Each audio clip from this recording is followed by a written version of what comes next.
A very good morning, and we are glad that you're still with us here on Morning at NTV. For those that went with us into the break, if you're just joining us, welcome on board. It's always a pleasure to have all hands on deck. The Kickstarter is up and running, and the topic this morning is the budget for the financial year 2024-25 and the youth expectations of it. Have these expectations been met in terms of allocation of the monies, as was announced by the Minister for Finance, Honorable Matia Kasaija, on behalf of the President on Budget Speech Day? Or is it again a tranche of lip service? I'm joined on site by students from Makerere University who will be giving us their ideas, but most importantly, we shall be able to see from their perspective what is, what has been, what can be, and what ought to be in terms of budgeting. Allow me welcome on site Mercy Suleo, a student from Makerere University. Many thanks for joining us. Thank you. Many thanks to Priscilla Matilda Nasuna. Thank you so much. And on my extreme left, fine gentleman, Umaru Wamboze. Thank you very much for having me. Wamboze, is it from the eastern part of the country? Yes. Okay. Yeah. There's always a similarity there. All right, if you don't mind, let me begin with Umaru. What course are you pursuing? Law school, school. I'll be going my fourth year next semester. Wait a minute, you're in your first year? No, I'll be resuming with my fourth year. You fourth year? Yeah. Ah, that's interesting. You're almost done. Okay, law school, no doubt. You're studying to be an advocate, and of course, we need more of that. Thank you for making time. Priscilla, Precious. Good morning to our viewers. My name is Precious Nasuna Matilda, a student in my fourth year of study from Makerere Law School. Law School. And Mercy? Yes, good morning. My name is Suleo Mercy, and I'm also a fourth year student at Makerere School of Law. All right, so what we have with us are students of law and future advocates. Within 2 years, you guys should be the ones doing the litigation and helping us understand matters with greater perspective. Your views, first and foremost, on the budget for the financial year 2024-2025 as delivered by the Minister for Finance. I don't want to preempt what you heard and what your sentiments were when the Minister was reading the budget, but if you don't mind, let me begin with Mercy. What was your takeaway from the budget with regard to government's intervention and the planned initiatives for the youth? Yes, thank you for that question. As a student and as a young person in this country, the sectors that are important to me are health and education. And I'd like to applaud the government for the funds it has allocated. There are plans to have 60 seed schools. Yep. Seed schools, these are schools that are going to be put up in places that did not originally have this type of schools. And funding has also been allocated for 61 secondary schools to expand them. So as a young person, I feel this is really important. I am currently benefiting from Makerere University, which is a public school. And I'd like to applaud the government for that step. Okay. Yes. That's interesting, especially the rollout of the seed schools. Precious? Yes. Thank you so much. So for me, I think Uganda has the largest population. About 78% of the population of the country has young people below the ages of 35 years.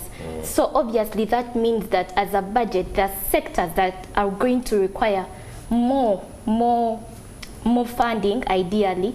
But for our education sector, if we are getting about 8% for the education sector of the country, for me as a young person, I feel it's a very good step. It's an inward step for the government towards developing the education sector.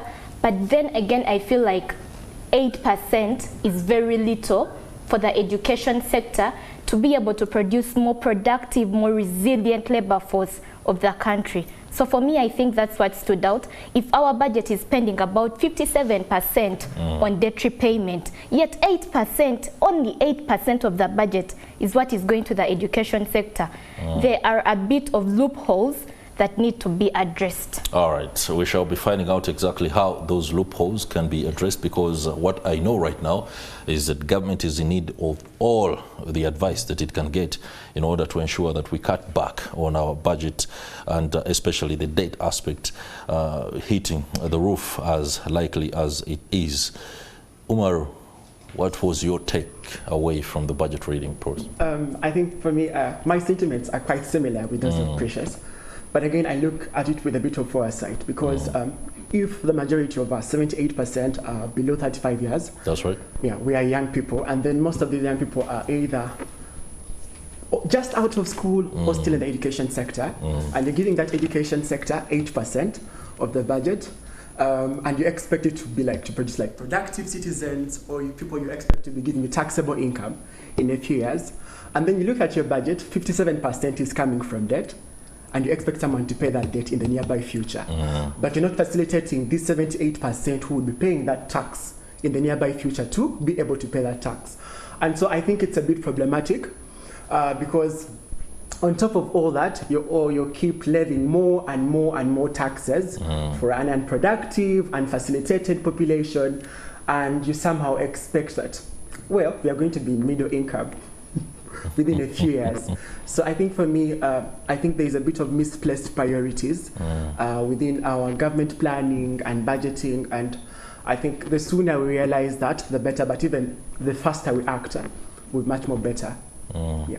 All right, let me return to Mercy, the aspect of seed schools. You spoke about the fact that education is a very important aspect to you, and of course it's perfectly understandable as to why it is.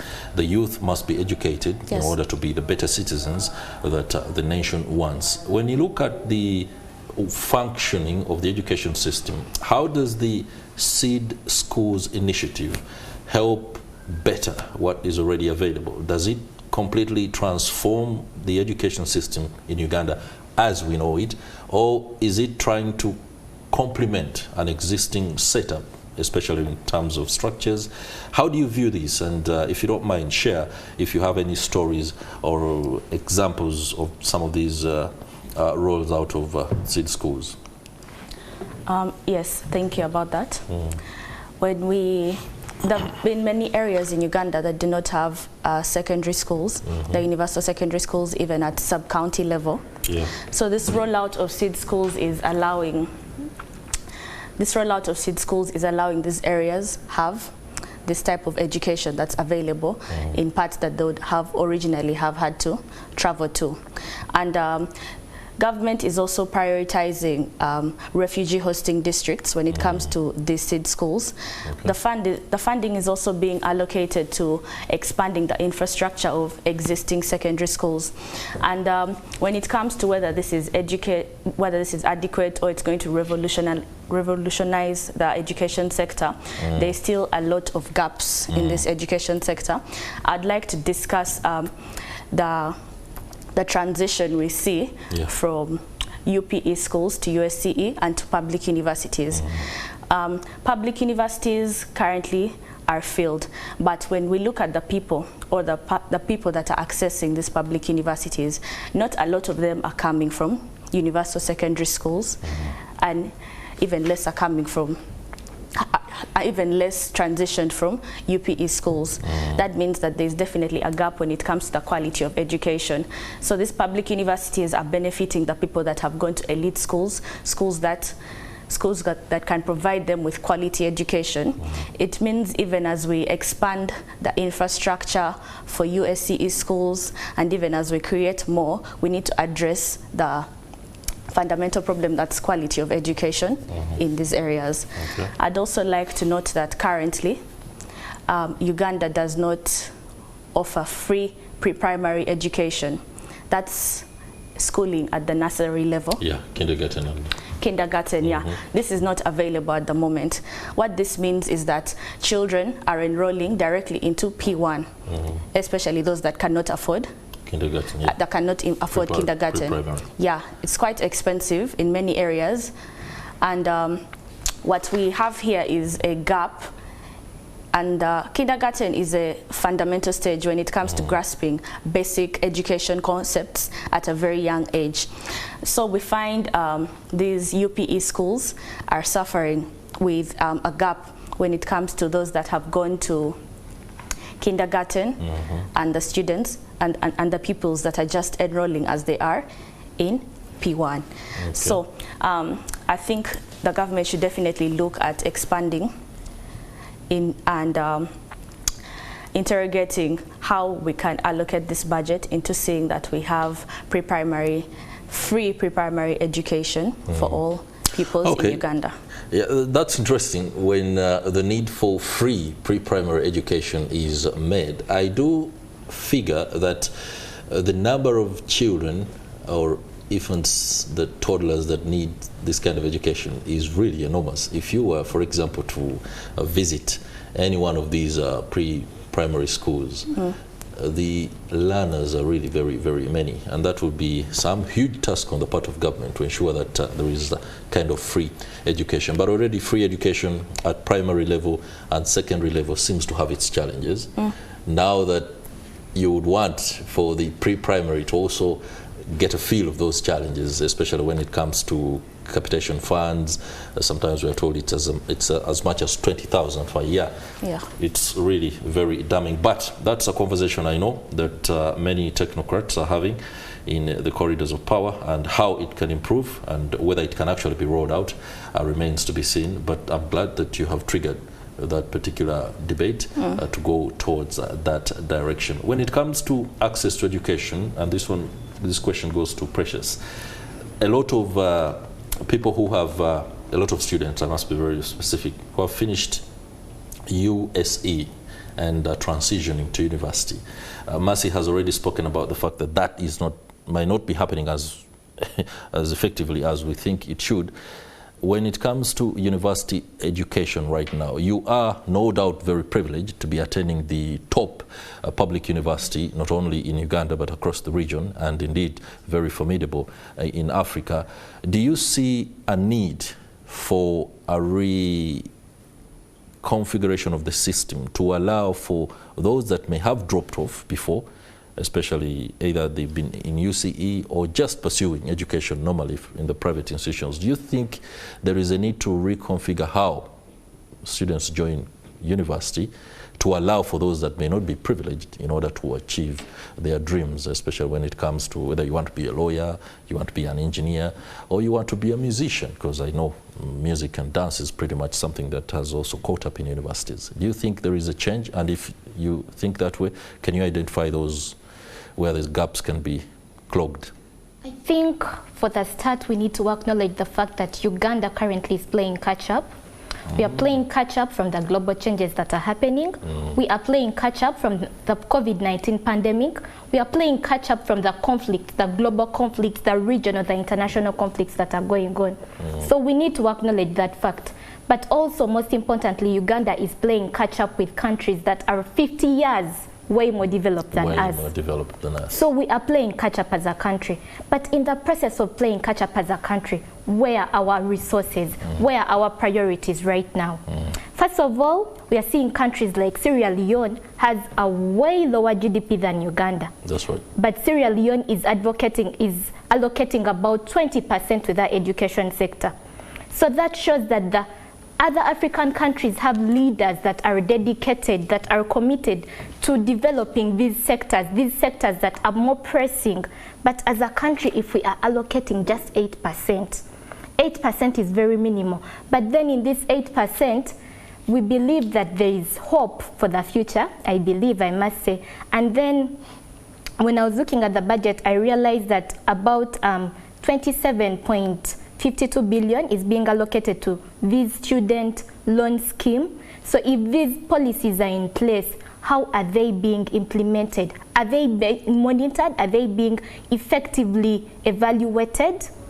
I believe that if there are students that are transitioning, maybe is because of funding, maybe because of the high poverty levels that are ongoing in the country, then let the student loan schemes be effectively implemented such that each and every student can benefit from the education sector, that the public services, that me as a student, as a young person of about maybe 21, I'm able to access education through the loan scheme, that these loan schemes are in place, but yet these loan schemes are also being effectively monitored and implemented within the Uganda for a better future for us, so that the young people are guaranteed, we are guaranteed, and we have a hold of our future. Thank you so much. All right, that's interesting. Umaru, Yep. I want to transition from the education sector to aspects entrepreneurship and the economy. Everything that we've talked about, the ability of the government to get the money and invest in education and offer the kind of quality education that we expect, all comes down to the fact that the economy either is running well or not. The oil that is, of course, helping run the machines of the economy, sometimes some of us think that either it's adulterated, and that's why we find ourselves grappling with all the hardships that we are grappling with. Youth have been at the center of socio-economic transformation. There are programs including the Youth Livelihood Program. We have the MYOGA. We have the Parish Development Model, and it's widely seen as one that should be able to allow for many youth to be able to access this money and then use it well to be able to become sustainable and allow for the revolving nature of the fund to go ahead. What's your take on the PDM, the success of the MYOGA right now, but most importantly, the Youth Livelihood Program that has been around for quite a while? Okay, I think I have like really a general, but even before we go into like how far these programs have been a success, let's look at how much is like being allocated to social protection in general. That's right. That's about 0.2% of the budget, which amounts to 172, I think, Uganda shillings. 172 billion. In fact, that is 355 billion. Yeah, but 0.2%. 0.2%. And so this 0.2% accounts not only for the MYOGA, the Parish Development Model, the Youth Livelihood Program, but also other social welfare programs, like those for the old and those for other, and those for the other vulnerable groups in Uganda. And let's say this 0.2% is enough, but does it really trickle down to the beneficiaries that are supposed to get it? Because between the allocation of this money and it arriving to the final beneficiary, there are various hurdles that actually the government has placed. It's more like we are giving something to you, but you're also putting a catch. It's more like a clawback sort of provision. And so many of the youth right now do not have national IDs. Yeah, and so like those are some of the requirements for them to have access to those things. Now even the process of getting national IDs itself is very tedious because there are lots of cashbacks. You go and register. When you go and register, you don't like they ask for bribes and things like that. And so the whole process of like just getting access to all these social protection programs, becoming a beneficiary, is like is already difficult or is already like troublesome and very troubling. Have you, and let me be very specific on this, yeah. You might not be directly seeking PDM money or even MYOGA, yeah. but you know somebody who has. What's your story? I want all of you to share with us if, for example, a cousin or somebody has accessed MYOGA funds and PDM and what they're doing with it, so that we can have an understanding, yeah. Not only to gauge the success, but to see how applicable it is within our communities. So let me keep with you. Yes. Do you have anybody who? I have an aunt in the village in December here. And okay, so like they wanted to access, I think, PDM, and so they established a circle, and then they got this money. I think they wanted to do a little bit of trading because they wanted to be trading foodstuffs, and so like they wanted like their circle to be dealing in foodstuffs and then that sort of things, and they will like again partition the money and like try to grow an investment of that sort within the market. But then the problem is that even as much as we give them this money, there's also a little bit of mismanagement because there's not so much training, sensitization, education and training programs around these funds after they've been like allocated to these people. And so within I think a period of, I think it didn't get to 6 months. It didn't get to 6 months. Yeah, they were already split. This one ran with the money, this one took the money, this one has refused to pay, business is bad, and boom, we are back to square one. Square one. Anything you've had, seen? I think for me what I've seen is that most of these young people are being frustrated at the local government levels. The hurdles, the so many challenges that these people have to go through just to get the money. In that it reaches a point where they have to even bribe these people that are giving out the money to be able to get that money. And by the time the money even comes in, the need has already passed to service the need for the money. More like, for example, if you have an opportunity to invest in a few animals, by the time the money comes, those animals have already been bought off and you can't really do anything much. Because they're being frustrated at the implementation of these policies is quite lacking, I must say. Mercy? Yes, I know of situations where the elderly have failed to access their social security grants from government because they do not have national IDs. If you're aware, to access public social services in this country, you're required to present a national ID. I usually do that. Yes, but how feasible is this? Now, when it comes to the elderly, there are challenges with getting their details right, and the process is really frustrated by some officials at the district level and at the nearer offices, and you find that these people are not able to access these grants because of just because of a national ID, but they're nationals of this country. And ideally, these services should be able to reach anyone, regardless of whether or not they have a card. There hasn't been a substitute. Maybe can we look at other forms of identification? But when we're seeing a problem of us failing to access these services on the account of a national ID, and we find that so many of these elderly people, they're not best suited for the process, the very tedious process that comes with chasing a national ID. That is right. Yes, and then there's getting a national ID, but it does not have your proper details. Yes. I think there have been cases where some data has been either misrepresented or completely altered, but there's been a process to rectify that, and some of the IDs are recalled so they can be made right. Whether you take it back or not, surely should not be the government's we shouldn't be blaming the government for that. All right, that's interesting. Okay, now you talked about health and education as critical aspects. I know at your level you might not be grappling with the inability to access health services that the average person in Butaleja is, but you do have challenges, of course, being able to access health care. Right now, there's a lot of money that is going into all sorts of interventions to ensure that we build health centers, national referral hospitals, rather, to be able to help on the what the rest are doing. But an unhealthy population is very unproductive, no doubt about that. But again, let's first put the government on this side and look at ourselves as Ugandans. Are we giving enough attention to our health before we even get helped by the government? You are at a time of your lives where experimentation, where you're aggressive when it comes to what you want and how you want what you want. And that is also something that gives the bureaucrats and technocrats a bit of a headache. How do we plan for the youth, especially when it comes to health services? There are aspects like access to sanitary pads for the youth in schools. It hampers the ability for some to stay in school. And that is really, really very regrettable. There are those who are, for example, not accessing sexual reproductive health information as readily as they must.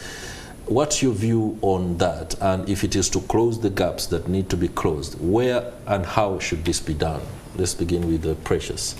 Your eye was very intense, so I was like... Thank you so much. I think there is need for more training and awareness for the young people, especially for the youth, especially those at the grassroots of the community. Okay. I think the biggest challenge comes with the fact that people do not know. We stand in a Uganda, we stand in a country where the levels of ignorance are very high, very high. So for me, what stands out for me is that there is need for more training, more awareness for people to know about these things, for the young girls out there to be able to know about their sexual reproductive health and be able to appreciate it and be able to develop, to grow to be able to grow so that they are not affected by maybe their periods, so that they may be not affected by these pregnancies, such that the lifespan and the youth are more productive. I think for me, I would concentrate on more training and increasing awareness to the young people, especially in the rural areas of the country. Okay. Mercy, when we hear reports of students in far-flung schools failing to access education or being completely taken away as a result of inability to have sanitary pads for the girls, it is a story that is, of course, very depressing, that a whole population can fail to go to school on account of that. And then there are those who have helped to innovate around the inadequacies by using material that is really not good enough to make some of these items, and that could be a danger to their health. Are there any specifics that can be looked at to improve, first and foremost, the material that can be used, but most importantly, to ensure that no one misses out on school on account of a biological, occurrence, something like that? When it comes to children, girls missing out on education because of their menstrual cycles, it has always puzzled me why governments across the world have not seen that this is an area which they should be catering for 100%. This is not an optional thing that happens. This is a natural thing, and it is really out of our control. When we look at quality sanitary products, they are expensive. They are not something that are manufactured at local level. The people that can afford them prefer the ones that are imported. The finer looking ones, And when it comes to the local initiatives having, they're called reusable pads. These reusable pads, challenges arise especially in dry areas when it comes to maintaining them.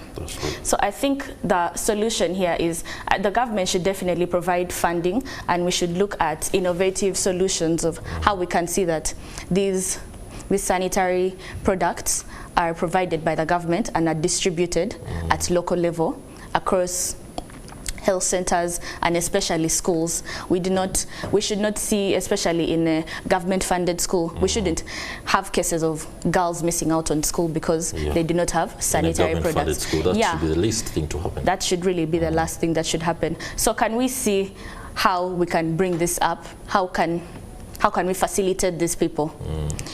Because we see in public universities they roll out contraception, but contraception is, why can't we? Two-edged sword? Yeah, not really. But why can't we prioritize menstruation at the same level that we're prioritizing rolling out these contraceptives? Because if we can create a budget to bring in contraceptives, then why can't we be providing girls countrywide with sanitary towels? Okay. Yeah. Let me first keep it with the girls first. I'll be coming to you shortly. At Makerere University and any other university that many of your friends could be going to, what is the story like when it comes to aspects like your hygiene and the rollout of these? Are you considered old, as in you're no longer in primary, so you should be able to take care of some of the things, or is there a specific program that helps? Because the transition from USE to university is so quick. Yeah. Many times you find a university student in second year and they still look pretty much like they're somebody who is in senior 5 and they can pass for it. So I'm not trying to disparage anything, but what I'm saying is that is there any specific program in place to help university students who might be grappling with these issues? Or that is something that you can't find as a discussion at university? All right, I know the discomfort there, but let me come to Umaru. When it comes to sexual reproductive health education and information, access to it, most of the time the attention is on the girls.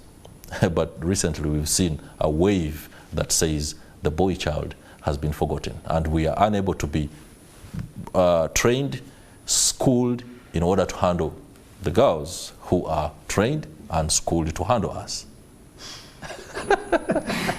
That's an interesting conversation. Yeah. But maybe before I jump into that, I would also like just to add my 2 cents please do. Onto the menstrual hygiene campaign for the girls. So like at least I've been involved in a bit of initiatives to do with menstrual hygiene, and I've been to districts like Noya, Amudat, and like, you know, we've been like, you've listened to stories to girls who tell you that the moment they went into their periods, their mom would tell them to hide in a hut and then sit down on the floor until, you know, until like their periods got done. Children who are afraid to talk about it because, well, who are you going to talk about it to? Because there's all this stigma and it's very really problematic. Listening to some of these stories. But again, I think in as much as the government still insists no funds and all that bureaucratic that they keep talking about, I feel like there are some very, very, very nice initiatives or like initiatives that are doing great, like in the CSO community. People like Dwana Initiative. What initiative? Dwana Initiative. Dwana? Yeah, Dwana. All right. And like other initiatives that are really doing very well to do like to promote menstrual hygiene in schools by teaching kids how to sew and make like reusable pads. That's right. By giving them awareness, establishing menstrual hygiene clubs within the schools, because this way you're not only giving them the pads to use for that period, but then you're also like trying to sensitize them. You're debunking the myths around menstrual hygiene because it's not dirty, it's normal, and every woman goes through the same process at a certain period of time. Moving on to the conversation of like boys versus women, I think it's really problematic for you to be framed that way because every human being has health needs, and I feel like we are equally entitled to those needs. SHR to SRHR, either way, whether you're a man or you're a woman. But then also the leaning onto the women's side has been because there's been a lot of there's been history of injustice that they've carried along the way, because parts, they are not there. Parts, no one wants to talk about it. Teenage pregnancy stigmatized, you know, and all these things. When a girl gets pregnant in school, the girl drops out, the boy stays in. So I think that's where I can understand where they're coming from. But then also, on the other side, the boy needs to be taken care of. Because, and this is because boys are taught to be macho, and so there are things you cannot talk about or you're afraid to talk about because you fear you're going to be emasculated. And then also because you're a man, like right now at my stage, there are things that maybe some people do not expect me to talk about, or like when I suffer from certain things, I may have that fear to speak about some things, even with my friends or even with my parents, and it's very disturbing. The alternative would have been that we may have to run to the health services or like run to the hospital, run to the health centers. But the problem is that we are living in a country that has public institutions providing private services. Yeah, and it's very problematic. Yeah, it's a public hospital, but they're giving private services. That is right. Yeah, like in other words, people are paying hefty sums of money to access these services. Yes, you go in and like, okay, it's a public hospital, so like free entry, free exit. So you come in and then you sit down. And if you want a service, then you're going to have to pay for it. You're going to have to pay for it. You won't I understand what you're talking about. Yeah. But the reason we've delved into health and education is because on aspect 39, on what the minister said, and this is exactly the quote, Madam Speaker, I will start with what we have achieved by investing in the people of Uganda through prioritization of healthcare, education, water sanitation, and hygiene. And he said he has provided 10.216 trillion for these priorities, representing 27% of the national budget. That was in accountability. All right, let's leave it at that. There's something I need us to go to, because you, the youth, are the ones that are going to be holding the mantle of leadership in the next few years. The nation finds itself in a very precarious situation. The economy is fledgling. The politics of today is chaotic, and we've seen so many flames that are fanned by the sentiment that we see on a daily basis. How is politics, for example, at Makerere University? Do you see yourselves still as a microcosm of the country, or we have a new breed of creative militancy that is coming up? I don't know whether the girls are into politics and shaping this nation's future. Mercy, do you see the running of matters as something that the youth ought to be involved in, must be helped to be able to make the decisions that affect them? Yes. So the UN Public Service Day was celebrated on Sunday. Okay. And Public Service Day is a day meant to raise awareness about public service, but more importantly to encourage the youth to pursue careers in the public sector. Uganda is famously known for having one of the youngest and fastest growing youth populations in the world. So what does this mean? It means that in a few years we are going to have to take over the leadership of our nation. And it's at this point that we interrogate just how much the nation has done to prepare the youth to take over running leadership of the country. And it's at this point that I'll talk about the debt burden of the country, which currently stands at 97 trillion. Given that we, the young people, are the ones that are coming up now, we are the ones who are going to be expected to pay back this debt. So to feel included or to feel really seen and represented, we need to see this translate into initiatives that are meant to empower the youth and help them, basically. And as the people that are going to be responsible for paying off this budget, we need to see this translated into concrete actions and concrete plans. We talk about the youth livelihood program, but how far across the country? How many people does that reach? How many citizens, how many young people are benefiting from this youth livelihood program? We have to ask. Precious, when people speak about what is not out now, an adage that many of us have had for a long time, that the youth are tomorrow's leaders.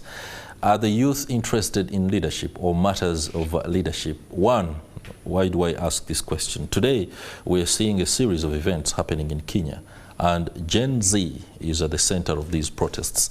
And the narrative that is being peddled by those that observe is that the young people have finally woken to the realities that what is done by government in terms of policy rollout does affect them directly, and there is need to hold people accountable, especially those in government. It is that kind of awakening that gives hope to some that might not be able or comprehend what is going on, that if the youth were to understand what they need to do and what they deserve as a people, maybe their actions would be different than being laid back and perhaps going on to social media and, well, TikToking, so to speak, and simply sharing what they ought not to share. Do you think there is an awakening that ought to be done, or if it is there, is it something that you're part of? Thank you. Like a creative militancy? Thank you so much. You know, the interesting bit about all this is that if you're not on the table, you're on the menu. If you are not on the table, you're definitely on the menu. So right now, the youth we want to be part of these organizations. We want to be able to sit in these rooms, to be able to amplify our voices, for our opinions to be taken into consideration. But are we being given a chance to? We stand in a country where the ministry where the government is being led with people of over 60 years of age. How am I, a 20-year-old, be able to sit at a table and argue with someone of over 78 years of age in a room of people aged over 60 years of age? I cannot be able to argue with them. My voice is going to be out there, but I may not be able to inspire change as much as I want to. Okay. So I think that the youth want, but we are not being given these platforms to be able to speak up. We are not being given a chance, or even if we are being given a chance, our voices are not amplified, our opinions are not being taken into consideration, they're not being acknowledged, because the biggest percentage of the stakeholders in place are older persons. Thank you so much. I was looking for a better way to say it. That's an interesting one. When you say your voice cannot be heard as well as it must because the room is full of people who might muzzle it out, it's understandable. But again, the energy that comes with youth is what people should be expecting to count on, that you can use that vibrancy first mentally because you're thinking faster and perhaps in a more refined way than the older person to be able to put these voices forward. There are those who claim, and this is a question that you might submit on an aspect that she has talked about, but there are people who claim that the youth are doing themselves a disservice. The aspects and the things that you spend much time on do not inspire those that want to leave the mantle to you to be able to say, now here you are, take it on. This is what you have the opportunity. When you get the platform to talk, when you get the platform to write, what are you writing? What are you talking about? That's not for you, it's just a figurative one that takes in just about all the youth. Okay, I think for so long, I think, first of all, many of the people in these institutions, most of them, I think, they're out of touch with most of like the current realities, and there's that sort of generational gap between most of the people in leadership and then the majority of the people being served at the moment. But then also there's, when you talk about vibrancy of the youth population, for so long, millennials have been saying the revolution will be televised, the revolution will be broadcast. And Gen Zs right now, let's say in Kenya, they are saying the revolution is happening, and it is happening now, it's happening with us. We demand that the finance bill be rejected. And I think that is like a very strong message for the youth that are saying the youth right now, because it's sort of like destabilizing this whole sort of, I think, status quo. Status quo, the way we had been conditioned, that we are supposed to wait, stake it out, wait for the next term, change MPs for things to change. But like 5 years in, 5 years out, we keep electing and then things never change. Okay. And so I think it's like also, so I think the youth taking to some of like most of these mechanisms has been sort of like their only last alternative.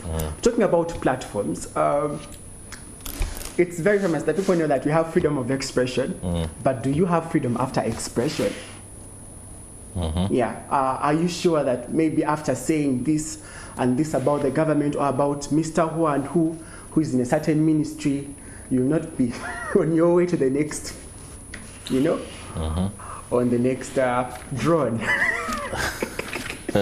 All right. Yes, there's a very famous. No, it's something that I understand exactly when you talk about it the way you are talking about it, but there are those who say that Ugandans have a tendency of dramatizing our very shameful conditions.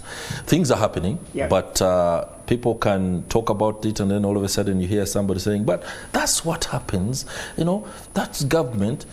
That kind of reserved and laid back attitude, is it something that, okay, you are the center of all? It could be education, it could be activism. You ought to have a greater voice and not fall back into the resignation that maybe it's going to be muzzled out. Now, time is not my best ally right about now. We've had a whole long discussion about the budget, but I would love to get your sentiments on the national, what's happening across the country. Of course, it's very much, the budget is embedded in it. If you don't mind, there's something you need to submit on. Can you use 60 seconds? Sure. Okay. Yes, I just wanted to add in what Omar has been saying. When it comes to involving the youth in public service, first of all, let us recognize that the future of public service in this country depends on the active involvement of young people. Yeah. So what can the government do? We should look at establishing clear pathways into public service. Clear pathways into public service. Is the information out there on how do we get jobs entering public service? How do we go about that? Number two, can we look at collaborating with educational institutions to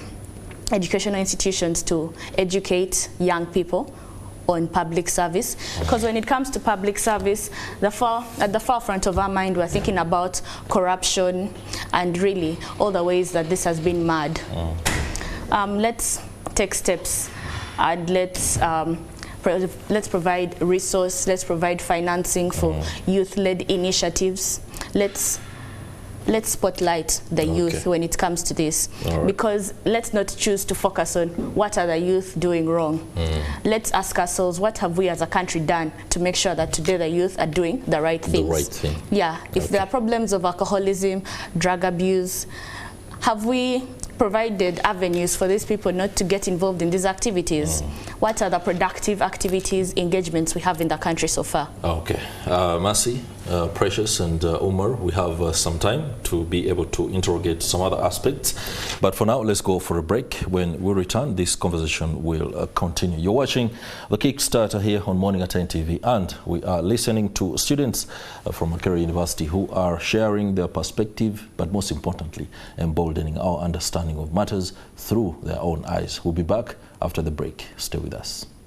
On in Nansana, the latest in the tensions and clashes between the National Environment Management Authority as well as residents who might have settled illegally in some of the wetlands in that area. Allow me to return to the studio and finalize or wrap up this discussion on the budget for 2024-2025 as seen from the eyes of the youth. I have with me law students, Mercy, Precious, as well as Umaru. And I'll begin from my extreme left to allow for this discussion to wrap up.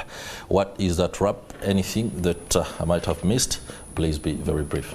Yeah, I think my parting shots would be majorly about social protection. Research done by ISA, Initiative for Social and Economic Rights, has in the previous years during that COVID lockdown and what established that around 10,000 of the eligible elderly people were not able to access the SAGE program. And besides that 10,000, there was another 40,000 of those that had been excluded from the program due to errors in registration. You don't have a national ID. Maybe when they were registering, you were sick and you were not able to access the registration center, etc., etc. Of those, there are two particular stories that I want to talk about. One, there was a 90-year-old baby, and she was a beneficiary of this grant, but then she's a sole breadwinner. You have 6 people at your home, you have to feed them, medical care is on you, school fees, and you realize that this is still not enough because of other overlapping factors. Maybe the schools cannot provide education for them, the hospitals do not have drugs, so you have to use that small money on that grant to provide for those things. There's another man, 86-year-old man from Rakai district. This one could not even this one did not even access, they are not a beneficiary of the grant, they were not registered because of the factors I've highlighted above. And they could not even access because their ID had been, I think there were errors, and so they had to register. And so in that whole process, because they were digging and they had 5,000 an income of a daily, and they could not even really access any of those things. So I really encourage the government to really beef up on their social protection and also make these services accessible and lower the burdens, because at the end of the day, you're providing things and these people cannot access them, then you're doing nothing. All right, thank you very much, Umaru. Precious, you have concerns about what you describe as pathways into public service. Is it? Was it private sector? I think for me, my key takeaway will be for a comprehensive regulatory framework for the private sector. Because if money is being allocated to the private sector, how are these private entities being regulated? If, as a country, we are hoping that by 2040, we are going to be able to get about 50 million US dollars from foreign direct investment. If these foreign investors are coming in, how are they treating our young people? If they're employing our youths, how are they treating them? Are they being treated up to the standard? There should be a minimum standard for these private actors. If hospitals, if as a country are still battling with cases of hospitals having unlawful detention going on day by day by these private sectors, it's merely because the public services in place are not even up to the standard of a Ugandan to be able to afford. So there should be a more comprehensive framework to regulate these private sectors in place so that we as Ugandans are able to get better services, because this is public money, this is our money, this is Ugandan money. The government should be accountable to how our funds are being used. Thank you so much. Thank you very much for that submission. Your last word, Mercy. Yes, I'd still push for the active involvement of youth in public service. These decisions that come from the budget, these are decisions that affect the economic landscape that we as the young people are going to inherit in the future. And what we saw in this budget being passed, we saw a last-minute addition of 14 trillion. That was an abuse of the process. Our legislators, our representatives were not given enough time, adequate time to examine these additions. And out of that 14 trillion, we saw about 12 trillion being allocated to non-development expenditure.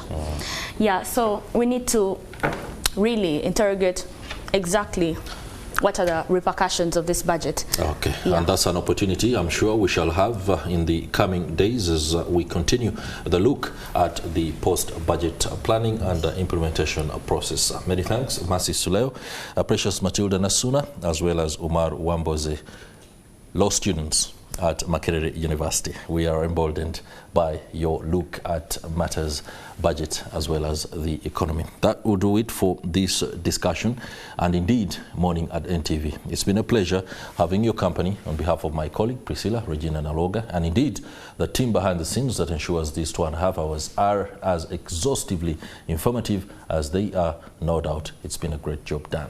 Have yourselves a lovely day. We shall see you again tomorrow.